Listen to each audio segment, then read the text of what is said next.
Lettuce. This is a good time of the year for lettuce. You can grow it quite happily on your windowsill or whatever right now. And we have some here that is ready for transplant.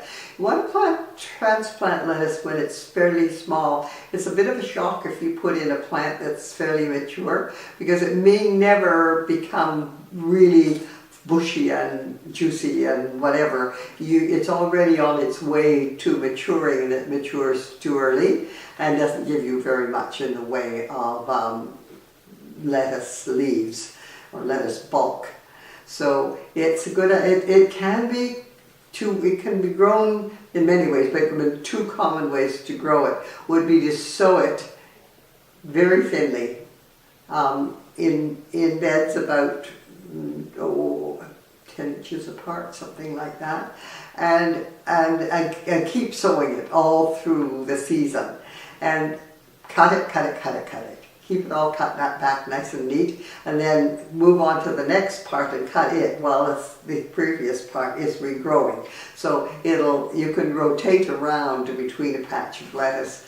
But another way of doing that also, so you have some bigger lettuce and stronger lettuce for different kinds of salad, is to do the seeding individually into a tray, and one seed to a tray, and take those when they're 2 inches or so tall and plant them quite close together, because you can still harvest those plants for greens or a little bit of lettuce to put in a sandwich or something of that nature, and still I'll often put them in at about 4 inches, and then once they get to a decent size, I'll cut every other one out, so you have this bank in between.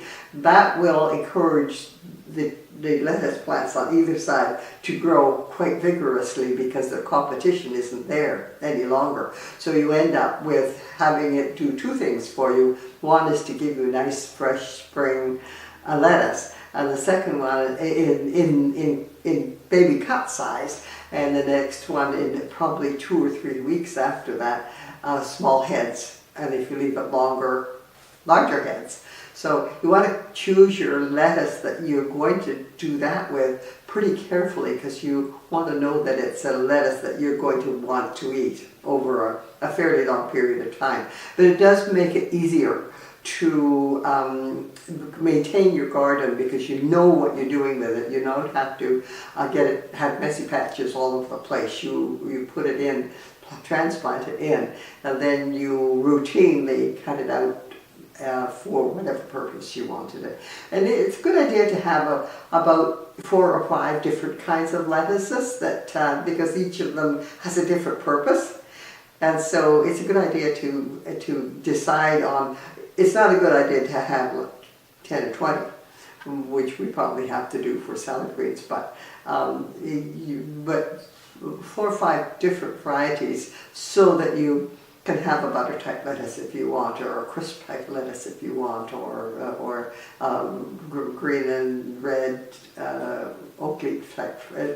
You can do a lot of things from a culinary perspective if you have 5 or 6 different varieties of lettuce in a bed.